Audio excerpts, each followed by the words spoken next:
એમાં ઈ રામદેવજી બાપા નો તમને એક પ્રસંગ કહું. રામદેવજી બાપાને જન્મ હું કામ લેવો પડ્યો? 4 યુગને વાત કરે ને, 4 યુગના પાઠની. પહેલા યુગમાં પ્રહલાદ, બીજા યુગમાં હરિશ્ચંદ્ર, ત્રીજા યુગમાં ધર્મરાજા, ચોથા યુગમાં બલિરાજા. બલિરાજા વખતે બંધ કર્યું. પછી અખિલ બ્રહ્માંડના માલિકને એમ થયું કે બલિરાજામાં પાઠની પરંપરા બંધ કરી કાલની પેઢીને ખબર કેમ પડશે કે પાઠ આને કહેવાય. એ પાઠની પરંપરા ચાલુ કરવા માટે એમને જન્મ લેવો હતો. પણ હવે જન્મ લેવા માટે ઘર તો એવું જોઈએ ને કઈક વ્યવસ્થિત. એમાં કુદરતને કરુણ અજમલ રાજાને બાપુ દીકરાની ખોટ હતી, કૃષ્ણને આવવાનું હતું અને અજમલ રાજાને દીકરાની જરૂર હતી. આ બેનો ભેટો થઈ ગયો, રામદેવજી બાપાનું આગમન થઈ ગયું. અને એની વાત પૂરી થયા પછી રામદેવજી બાપાને જ્યારે સ્વધામ જવાનું થાય એ વખતે પોતાના કુટુંબને બોલાવે અને કુટુંબને બોલાવીને કહે છે કે હવે મારો સમય થઈ ગયો છે અને મારી બધી તૈયારી કરો. પણ દુનિયા તમને ગમે એ વાત કરે ને, મારી સમાધિ ખોદવાની વાત ન કરતા. કારણ કે એમને હરભુજી એમના માસીન દીકરા ભાઈ થાય. હરભુજીને મળવાનું વચન આપ્યું હતું અને સમય સંજોગ અનુસાર 2 જણા ભેગા ન થઈ ગયા, જવાનો સમય થઈ ગયો. એટલે આમને ખુલાસો ન કર્યો, પણ રામદેવજી બાપાએ કુટુંબને કીધું કે દુનિયા તમને ગમે એ વાત કરે, સમાધિ મારી ખોદતા નહીં. આ ત્રીજી પેઢીએ પીર પાકશે, એ મારું તમને વરદાન છે અને મારી તૈયારી કરો. એ તૈયારી થઈ ગઈ. રામદેવજી બાપાને સમાધિ આપી દીધી અને આ વાત ઉડતી ઉડતી હરભુજીના કાને પડી. હરભુજી માનતા નથી કે કોઈ દી બને જ નહીં. ઈ કે પણ અમે અહીંયા જ હતા. ઈ કે વાત ખોટી, તો વચનનો પાકો માણસ છે. મને કીધું છે મળ્યા સિવાય જાય છે નહીં, મળ્યા સિવાય જાય જ નહીં. હું કોઈ દી માનું જ નહીં. ઈ કે પણ અમે હતા અહીંયા, મુઠ્ઠી માટી અમે નાખી. તો કે હું અહીંયા જાઉં ને પાકું કરું પછી વાત, બાકી હું ત્યાં સુધી હા ન પાડું. ત્યાંથી બાપુ ઘોડે ચડ્યો, બગાડ ઘાટ કરતો આવ્યો રણુજાના સીમાડે આવે અને અહીંયા બાપુ હરભુજી પૂગે. રામદેવજી બાપાના ઘોડા ચરે છે અને રામદેવજી બાપા બેઠા છે. અહીંયા બાપુ હરભુજી આ વાણી ગઈ છે. કઈ વાણી?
હરભુજી અને રામદેવજી બાપા બે સીમાડે મળે અને બે પહાડ ભેટે, બે ભાઈ ભેટે અને હરભુજી રામદેવજીને કહે છે કે મેં તો આવી વાત સાંભળી. રામદેવજી બાપાએ વાતનો ઓળો ટોળો કરી નાખ્યો કે આ તો જગત છે, ગમે એ વાત કરે તું બે કે કહુંબો બનાય. આપણે ઘણા ટાઈમથી કહુંબો નથી પીધો. 2 જણા કહુંબો પીવે અને રતન કટોરો, અમલની ડાબલી, વીર ગેડીઓના 3-4 વસ્તુ જે સમાધિમાં મૂકી હતી એ હરભુજી ને રામદેવજી બાપા આપે છે અને એને કીધું કે તમે જાઓ. અને હરભુજી બાપુ ગામમાં આવ્યા. એ ગામમાં આવીને બાપુ આખો શોકગ્રસ્ત ડાયરો ચોરે બેઠો હતો અને બગાડ ઘાટ કરતો ઘોડો બજાર વચ્ચે વિવો આવતો હતો. આખો ડાયરો વિચાર કરે છે કે ભાઈ જેવો ભાઈ વિયો ગયો, આને શરમ નહીં આવતી, ઘોડા ઉપર બેહીને હાલ્યો. હવે અહીંયા આવીને કે છે કેમ ડાયરો બધો બેઠો છે? કે હું ભલામણા વાત કરે છે, રામદેવજી બાપા વિયાઈ ગયા, 3 દી થયા અને તું ઘોડા ઉપર બેહીને આવે, તને શરમ નથી આવતી? હરભુજી કે પણ હું ને રામદેવજી તો અત્યારે ભેગા થઈને આવ્યા મને. તો કે આખું ગામ ખોટું ને તું સાચો. ઈ રતન કટોરું અમલ ની ડાબલી ને બાપુ આ બધું દેખાડ્યું ને એમાં બધાને શંકા જાગી. ઈ કે આપણે સમાધિ દઈને આવતા રહ્યા પછી માથું મારી નીકળી ગયેલા હાલો ઈ કે ખોદવા જવું. ઈ ગયા અને આમ ઘા કરવાની તૈયારી કરીને બાપુ આકાશવાણી થઈ ગઈ તમારી જાતના કાબાઓ મેં તમને શું કીધું હતું. હવે હું સૌરાષ્ટ્રમાં જઉં છું તમારે અહીંયા કાયમ દુકાળ પડશે અને હવે તમારું જે થાય હવે હું જાઉં છું. આપણું પીરાણું પાળિયાદ અને ગેબીનાથ બાપુ પેલું પીરાણું. આજ એવું એક ગામ નહીં હોય કે રામદેવજી બાપાનું મંદિર ન હોય કે રામદેવજી બાપાનો નેજો ન હોય કે રામદેવજી બાપાનું મંડળ ન હોય. એવડી મોટી બાપુ આપણી કચ્છ કાઠિયાવાડ ને સૌરાષ્ટ્ર માથે જે બાપાની કૃપા છે ઈ જો એમના ભાઈઓ માન્યા હોત ને એમનું કુટુંબ જો બાપુ માન્યું હોત ને તો રાજસ્થાન આજ હોનાનું હોત. આપણા જ આપણું નથી માનતા બીજા આખી દુનિયા માને છે. તમે જુઓ મીરાને કોણ નડ્યું? રાણો. પ્રહલાદ ને કોણ નડ્યું? એનો બાપ. નરસિંહ મહેતાને કોણ નડ્યું? એની નાત. પાંડવોને કોણ નડ્યા? કૌરવ. પોતાના જ નડ્યા બધાને. આ મારે પોતાના અનુભવ છે મને તે મારે વ્યક્તિગત ન કહેવાય પણ આ નડ્યા એમાં મારો મેળ પડ્યો. ચારે બાજુથી વંટોળિયા ચડે ને પહેરેલા હગા ન થાય ને પછી બાપુ આવા કોક સાધુ આંગળી ચાલે ને કોક આવા મંદિર આપણને આશરો દે તઈ હાસો માર્ગ જડે. ઈશ્વર પાસે છે ને તમે માગો ને આપણો વિરોધ કરે ને પછી રોદડા ન રોવા. એ સમજી લેવાનું ઠાકર નજીક આવ્યો હોય તો જ આપણને ન દુનિયા ઓળખે ને આપણા ન ઓળખે. અરે હું તો એમ કહું કે રાતના 2 વાગે તમારા ઘરે આવો અને તમારી શેરીનું કૂતરું જો તમને જોઈને પૂંછડી ન પટપટાવે તો મરી જવાય. ભલા મને કૂતરું નથી ઓળખતું દુનિયા શું ઓળખે? હે આપણું કૂતરું આપણી શેરીનું આપણને ન ઓળખે. પણ આમ પગનો ગરકો થાય ને એટલે આમ જાગી તો એ જાય પણ આમ જોઈને હુઈ જાય કે આ તો ઓલો લુખે છે કોઈ દી બટકો રોટલો નથી નાખ્યો.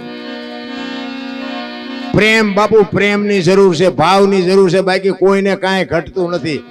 ઈશ્વરે છે ને જેને જેટલી લાયકાત છે ને એટલું બધાને આપ્યું જ છે. આ તો રોવાના એવાયા થઈ ગયા બધા. એક પાસે જાય કે છૂટા નથી ધાબુ ભરવું હતું, બીજા પાસે જાય કે ડોબું વિયાણું દોવા નથી દેતું, બીજા પાસે જાય કે છોકરાને વહુ વેવાઈ તેડી ગયા મોકલતા નથી, બીજા પાસે જાય કે છોકરાને પોલીસ વાળા લઈ ગયા જામીન ચડતા નથી. તો આપણે એમ કે આખી દુનિયા હારી રોવે જ છે, આપણે ક્યાં રોવું? હરીને મેળો હોય, મીરા રોવે, નરસિંહ રોવે, દાસી જીવન રોવે કે હે મારા નાથ તે અમને માણા બનાવ્યા ને જો તારી આપા ન થાય ને અમને જો દુનિયામાં કોઈ ન ઓળખે તો અમારો ફોગટ ફેરો વયો જાય. અરે દુનિયામાં જાનવર પૂજાય છે. હળદીના ઘાટ ઉપર મહારાણા પ્રતાપનો ઘોડો પૂજાય, સતાધારમાં પાડો પૂજાય, જમરાળામાં ભેંસ પૂજાય, કચ્છમાં દાદા મેકરણનો કૂતરો ને કથાડો પૂજાય. આપણું પાડોશી હારું નથી બોલતા. અરે જાનવરની બાપુ આજ માનતા કરો ને બપોરે તમારું કામ થઈ જાય. તમે હું તો માણા છે. માણા જો માણાનો ઉપયોગ ન. એક સુરદાસ હતો ને, સુરદાસ હાથમાં દીવો લઈને હાલો જતો, 2 આંખે સુરદાસ. કોક ડાયો માણા હામો મળ્યો, એ કહેલા તું તો સુરદાસ નથી? તો કે હા સુરદાસ. દેખાય કે ના દેખાતું નથી. કે દેખાતું નથી તો દીવો લઈને હું રખડા.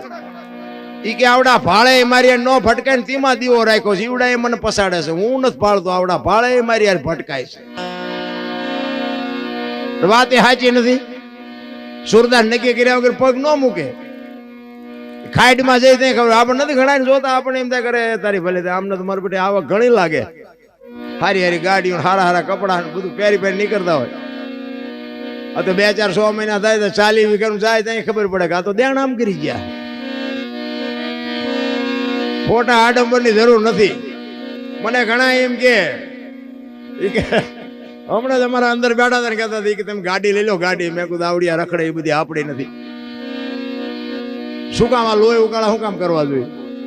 હે ટેક્સ ભરવો, વીમો ભરવાનું, ઓઇલ બદલાવું, પૂછડું, ડ્રાઈવર નથી ને આ નથી ને કઈ લોહી ઉકાળા. ફોન કરી દે રણજીતભાઈ આવી જજો, આવી જાય. આપણે જેમ આપણી ગાડીઓ ડ્રાઈવર લઈને આવે એમ આવે અને આપણા ઘરે મૂકીને પાછું એમના ઘરે વ્યા જાય. મૂળ તો છૂટાની જ વાત છે ને, બીજું શું છે એમાં?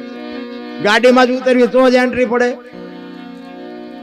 નાના થઈને રહેવાની મજા. તમે જો હાથી જેવા જનાવર ને ચોથા માળ ઉપર ચડાવીને ઘા કરો ને તો ન જીવે. શું કામ? મોટું છે.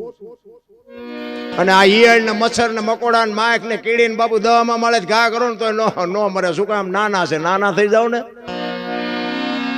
નાનું થવું જ નથી. અમે તો ઘણી જગ્યાએ પ્રોગ્રામમાં જઈએ ને, અમારા સ્ટેજ ઉપર આવવાનું હોય તો આખું સ્ટેજ ભરાઈ ગયું હોય.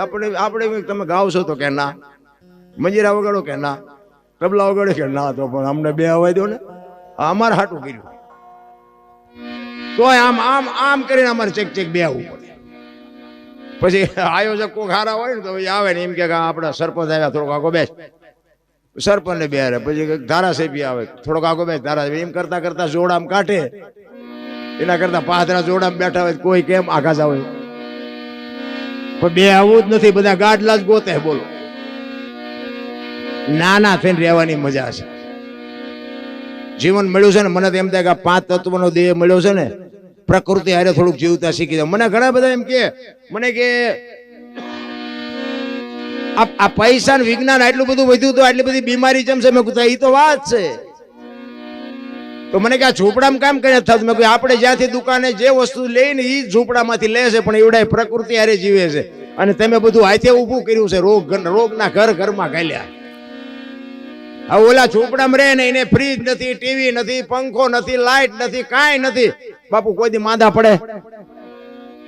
અને તમે પૈસા દઈ દઈને બધું હૂળ ઘાલ્યું ઘરમાં. આપણા ગઈઢા બળદિયા ની ખેતી કરતા ને, એ વાવણીમાં આમ તલાવડું પાણીનું ભર્યું હોય, એમાં આનપા બળદિયા પીવો ને આનપા બાપુ ખેડૂ પીતો હોય. કોઈ દી રોગ થયો? અત્યારે કે ફિલ્ટર નું પીવો, ફ્રીજ નું પીવો મરો. આવળ બાવળ ના દાંતણ કરતા આપડા ગઈઢા બાપુ ઠેઠ સુધી કોઈનો દાંત પડતો નહીં. અત્યારે કે શિબાકા વાપરો, કોલગેટ વાપરો, આ ફૂંસડી વાપરો, થઈ જાય ગબીઓ જેવા મોટા. અને અત્યારે બાપુ તમે દાંતણ વાપરો તો તમને દુનિયા ટીકા કરે કે આ તો આરો લોભિયો છે. સાચી વસ્તુને સ્વીકારવા તૈયાર નથી. તમે જોવો તો ઓલા પેલા આપણે માલધારી તમે જોવો ને તો ઓલા ઘેટા બકરા ઉપર ઓલે ઊન ને કાતરે ને તો આમ ઉપર ફૂલડા પાડે. એટલે આમ ઘેટું સારું લાગે. આમ એની એક મોજ હતી, એની મસ્તી હતી. દુનિયા બધે એની ટીકા કરતા કે આ હારા ઢોર જેવાના જોવો ને કેવા માથે ફૂલડા પાડે. તેથી એમને એમ કહેતા હતા કે બધા ઢોર જેવા. અત્યારે માણા માથે ફૂલડા પાડવા માંડ્યા. બોલો, આઈન પર જો ટકો હોય ને આઈન પર કાન ઢાંક્યા હોય.